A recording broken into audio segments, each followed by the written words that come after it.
Good evening, my friends. Coming to you live from the annex of the Old Goat Garage with the Institute of Lower Learning, and this is the Old Goat. And my joy to speak to my homies and the goats out there, the greatest of all time. I don't know what you're the goat at, but you're the goat at something. Don't ever sell yourself short in that regard. God's got plans for you. He knew what he was doing when he made you. You won't know till it's all over what you did and what you could have done. But let's rejoice that God's got a plan and a purpose for us. I want to touch on a couple of things. My dearly beloved today mentioned that a lot of times when I start a video, I go, he said, do you do that because you dread it? And I said, no, I don't do that because I dread it.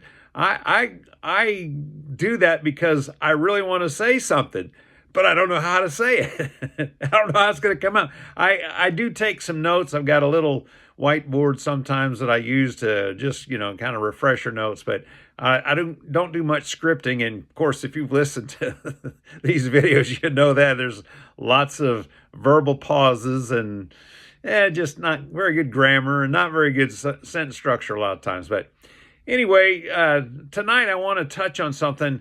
I've been asked the question, and I've had discussions before with people about the institutional church, what I tend to refer to as religious system. There's a guy that I've caught a couple of his videos. He talks about box churches.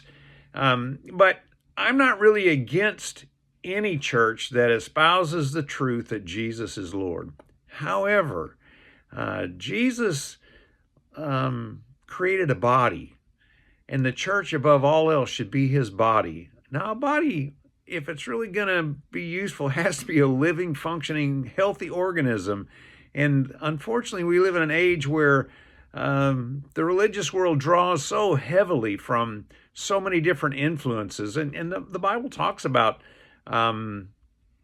sports and government and farming, and you draw some of those analogies, but the body of Christ is a unique thing.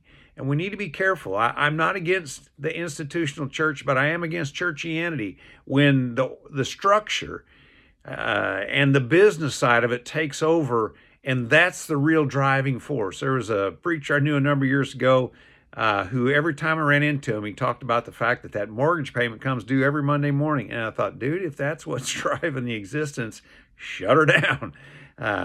And money so often does drive the program. Numbers drive the program. I would rather meet with one person and have real communion than meet with 1,000 and really not commune with anybody.